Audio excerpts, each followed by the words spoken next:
Okay, so now we're going to continue on with the second figure done completely in reverse. As we said before, there's two different types of basic steps that are used in reverse. The first one, Base, you already worked on.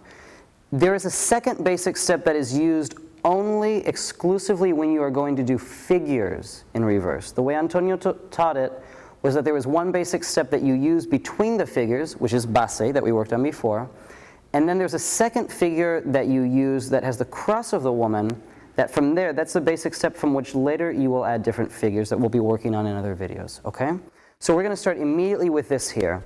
It really is quite simple, because really it's the basic step that we do all the time. But in this case, the only thing that changes is that the woman is facing the other way. So where she would cross her legs in front, in this case, she's going to cross them behind. Okay? So we have 1, 2, 3, 4, 5, and 6, 7, and 8. What's very important here is the way in which the man needs to send the woman out a little bit so that she feels here that she has to cross the foot behind. That's very important. If we look at it from this angle here, you're going to see we start very close together. At this point here, I send her out. How do I send her out? I give her a slight nudge with this part of my arm, simply releasing her out with the arm, okay? Let's see that one more time. We have here, starting very close together, 1, 2, 3, 4, and 5. Now, at this point, I need to take a little bit of a longer step in line with her to be able to come close once again to finish the step. So here I'm going to step a little bit longer. 6, 7, and 8. And you see once again, of course, I have the chest pressed up once again with her back here. It's very interesting what happens in this particular step, that always historically there was a small little adornment that the women and sometimes the men would do as well. From here, the leg is sent out with so much force that it overcrosses, comes under the knee, there's a small little tap, a little adornment, and then the body's closed here. So why don't we see the timing of that tap here.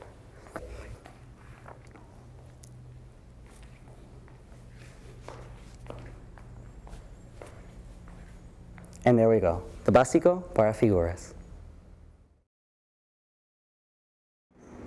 Okay, so now we're going to discuss the follower's role in this particular step, which is the basic step done in reverse. Really what's interesting in this particular step here is the woman is going to do actually what usually would be the man's footwork for the regular basic step, just she's going to be embraced backwards, okay? So here, the woman starts by stepping backwards with her right leg. She goes back, side with the left, she opens. She steps forward with the right, forward with the left, a little bit longer step. And here, when she feels that the man sends her out, her right leg comes under and crosses.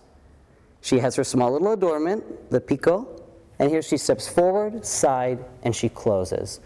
So it's very important the way in which the woman brings the leg to close, that it slowly comes along the floor, crosses under the knee and relaxes. She has time to change her weight and do the little adornment before she continues. So, 3, 4, 5, and 6, 7, and 8. Okay, so we've just gone through all of the details for the man's part and the woman's part in the basic step from which you're going to take the figures in Tango al-Revés. Now we're going to show it to you in slow motion so you can study all of the movements very clearly. And then we're going to show it to you in the regular time that you would use with the musical phrasing, okay? So why don't we start directly in the reverse position. We'll start at a little diagonal so that you can see it, and we'll do it first slowly.